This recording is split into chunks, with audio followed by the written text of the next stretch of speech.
So if I say rock band, you can picture instantly something like this: drums, a bass player, maybe a pair of guitarists and a singer. And maybe if I say orchestra, the same thing. You might picture a string section, some brass and woodwind instruments, maybe a conductor and percussion section. But if I said imagine a trance band, what does that look like, right? Or if we're talking about electronic music, what are the minimum amount of instruments or sounds that you need to make an electronic track feel complete, right? And the key idea that you guys should take away from this video is that music is organized into parts, right? Whether it's a small group of musicians like a rock band or a quartet, or doing something large like an orchestra or ensemble, music works at this scale because each part has a different role, right? And if everybody tried to do the same thing or tried to do their own thing completely entirely and didn't try to work together, the whole orchestra, the whole thing would fall apart. And trance music is sort of the same thing, to be honest. It's maybe not so much like a rock band, but maybe on the scale of an orchestra. Sometimes we feel like the guy standing here in the center of this orchestra. We feel like the conductor in front of all of our synths, trying to make this whole thing work. And if one person, if one synthesizer in this whole thing is playing really badly, the whole thing falls apart. And that's the most frustrating part sometimes, right? Composing music is getting all the parts to fit. Sometimes you feel like everything's working, but one part is just not fitting. The trance track isn't a pile of random sounds, but it's really an orchestra of organized sounds, and each sound has a specific role and covers a specific frequency range or timbre. And I think one common question people have is, how do I know when I've added enough? How do I know when I have enough sounds for the track to be complete? And I think this is a question that each individual producer has had to answer on their own, and that's where you develop your sound. It's sort of your choice what instruments or what type of sounds you use to fill up some of these roles. Some sounds are sort of predetermined, right? It's going to be pretty hard to make a commercial trance track without a good hitting kick drum and some other sounds, of course.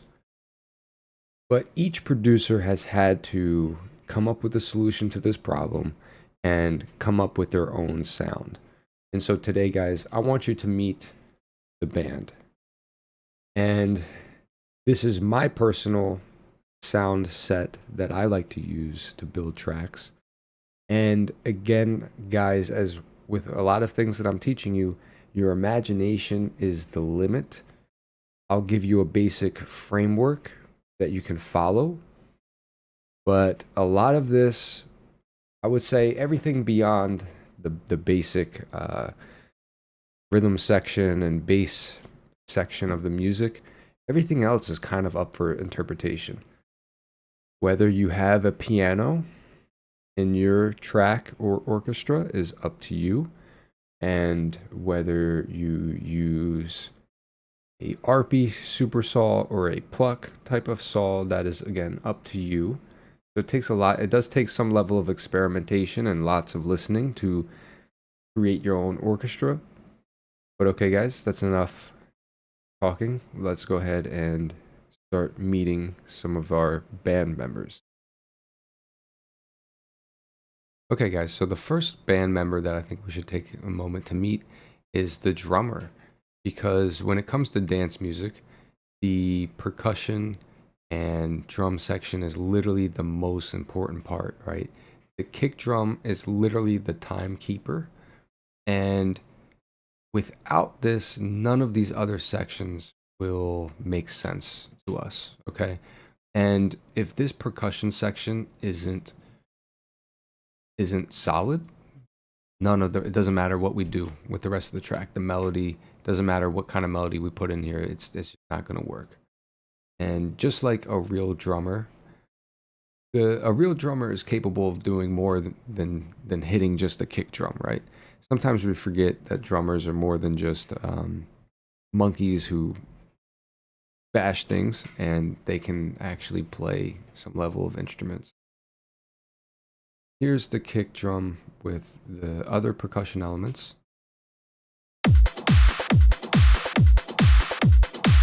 We can add the hi-hat.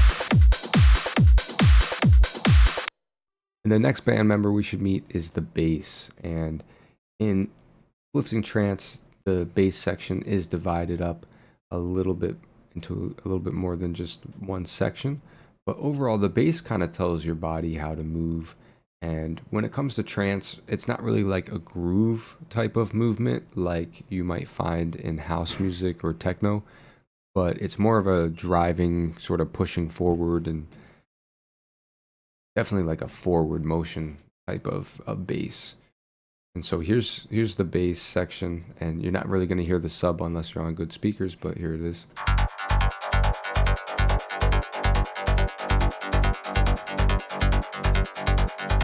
Okay, it doesn't really make sense, right, until we add the kick drum.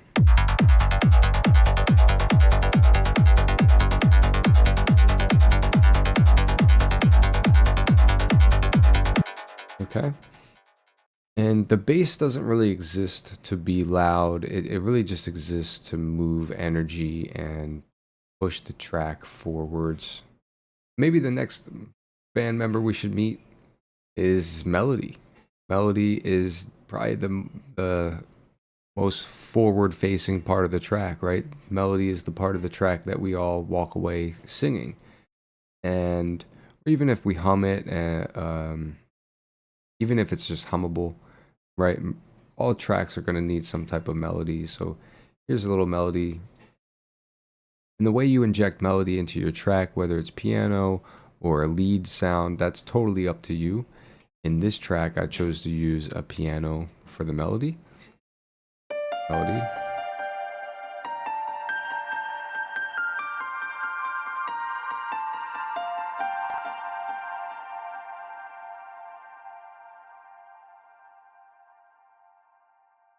Okay, and so we'll pair the melody with the movement that we created from our percussion and bass section, and we'll see how those sound together.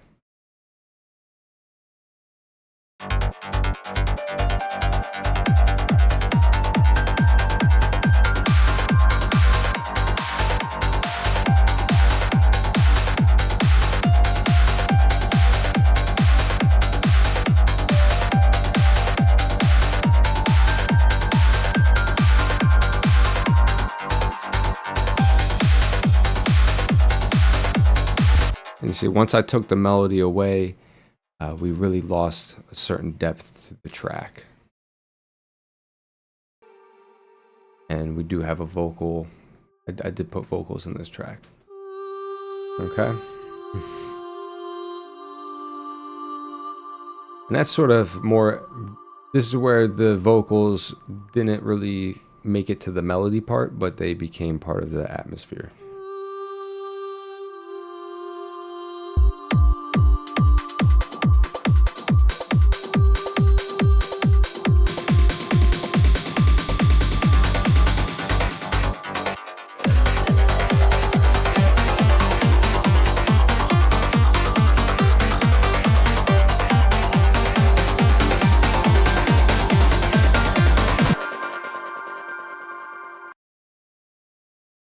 And then next, we should talk about sound effects. Sound effects is a huge, really important role in trance, and I think of sound effects as that orchestra player who does the wind chimes, right? or hits the triangle, and it's like they have a almost seems like they have a really small role, but without them, the music is missing a certain depth to it. But just like the just like the wind chime player, effects don't really mean anything without context. And so, right, it's not till we hear the effects with the rest of the music that they really tend to make any sense.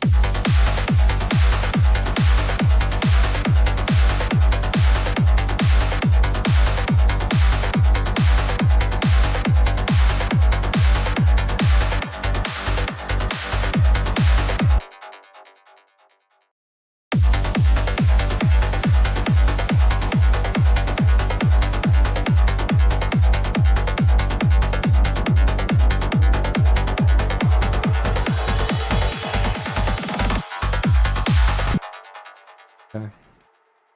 And some other layers, these ones are up to you how you fill out the rest of the music, because this is where it's your style, it's your genre, it's your sound. I personally start filling out the rest of the music with things like drives and acids. Okay.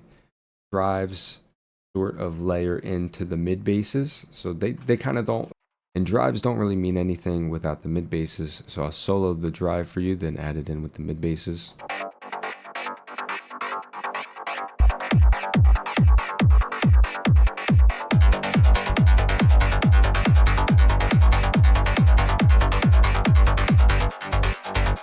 And again, drives sort of exist to push the music forward and harder, since they're a little bit growly and distorted. They just add a little bit of grit to the music. And another band member is the acids. I mean, that's my personal favorite band member. I like to always put acids in my music, and so I'll solo that.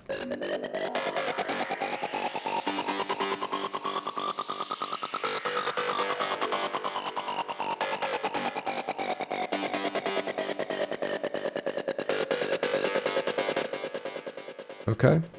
And so when you have enough band members, you really start to build out an orchestra. So just the okay, Pluck sounds. So now we're going to talk about Plucks. This is another crucial band member or section of the track. How you play Plucks is completely genre specific. It's your style. This is up to you how you use Plucks, and it's up to your playing style and what you like from your music. Personally, what I like from Plucks is I like that they can have a futuristic sound. So here's kind of a futuristic Pluck.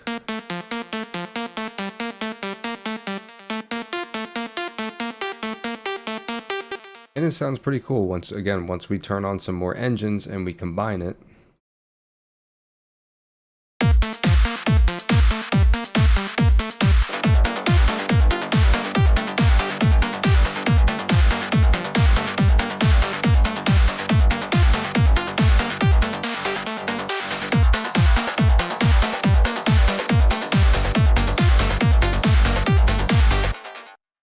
I also like that you can get interesting sounds from Plucks. So this is an interesting sound I made. Again, when you put that with the music,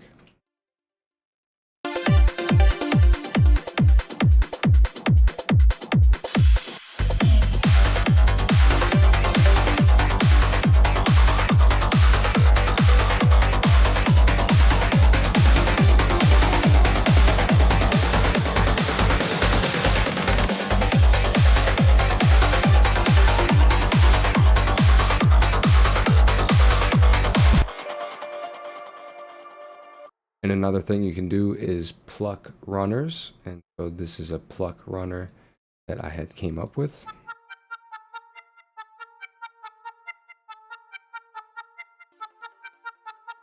Of course, pads. We will talk about pads. Pads is sort of like the electronic music version of your string section. And pads are are very emotional, just like just like a string quartet's emotional, right?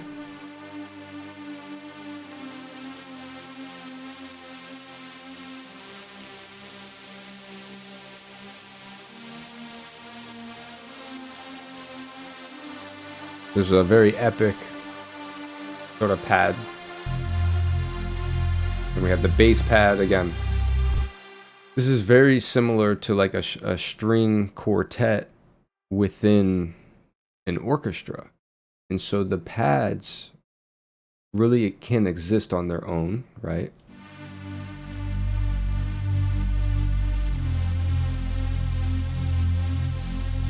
But when we add the melody to the pads,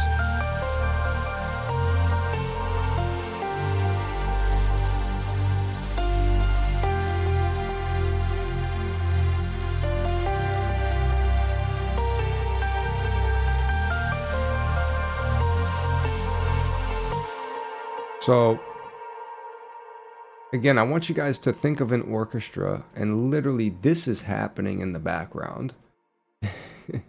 Like all of this orchestra or orchestrated like pad section and piano is literally happening in the background of this. That whole orchestrated little pad section is literally happening in the background of this whole trance beat, and so I'll put them together.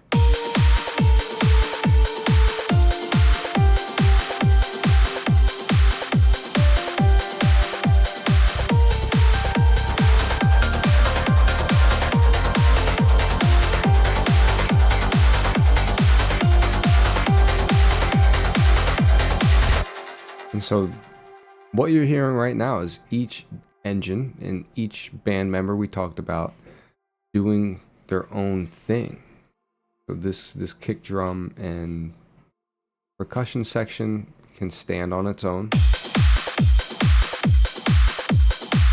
The effects is just kind of the glitter and sparkles that just goes on top of that.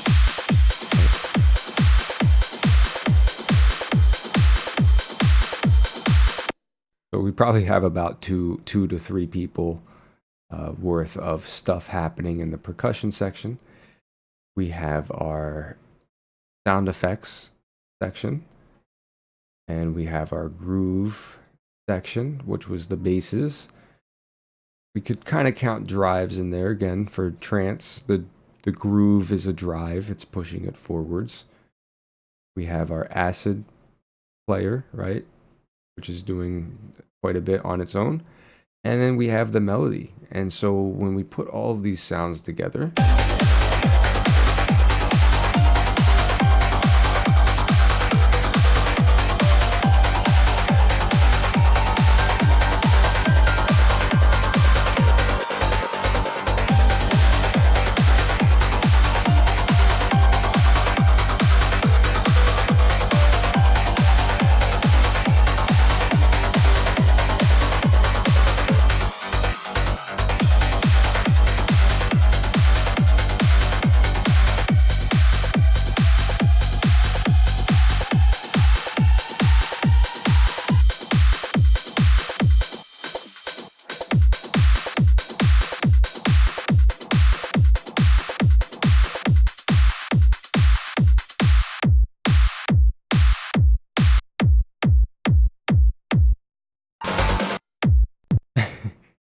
and so you can see as I start pulling the elements out of the music, you can almost hear the music breaking down. It's like shrinking. And that's sort of the point. It's like we're building up a sound sort of in the mindset of an orchestra, but you also have to take that concept and fast forward it into modern day dance music, and then now we got to adapt with AI. So, and then you fast forward that concept into today's music. So, okay, guys, hope that gives you a little bit of an idea of the band members involved, right? The amount of roles that we have, and this wasn't even all of them, guys. There's more roles, and this comes up again, is up to you to figure out your style, your genre, your sound, the roles and players that you need to complete your projects, okay? And this can change from project to project. Some projects I use more pluck sounds, which I didn't even talk about. We didn't even really talk about plucks. I didn't even get into fills. We didn't even really get into vocals and like vocalists. I just kind of gave you guys like a basic core idea. But again, I'm not just going to tell you like, hey, add this, add that, add this. You have to use your flavor palette and figure out what combinations work for you. Maybe it's acids and vocals. Maybe that's your thing. Maybe it's plucks and vocals, or acids and plucks, or like what's your flavor combination, right? You can't combine everything. You don't go out to eat at a restaurant and say, "Hey, give me every flavor in one dish," right? Sometimes you want spicy, sometimes you want sweet, and is it a sweet heat? Is it a salty sweet? So, right, like this is the mindset that you can kind of use. It's flavor combinations. How do we relate this stuff into terms we can all really understand when it all exists up here is the most interesting part. But okay, guys, hey, see you on the next episode where we're gonna go back into we're gonna take this concept and we're gonna start building up our track using the idea of band members and instruments. Hey, see you guys on the next one.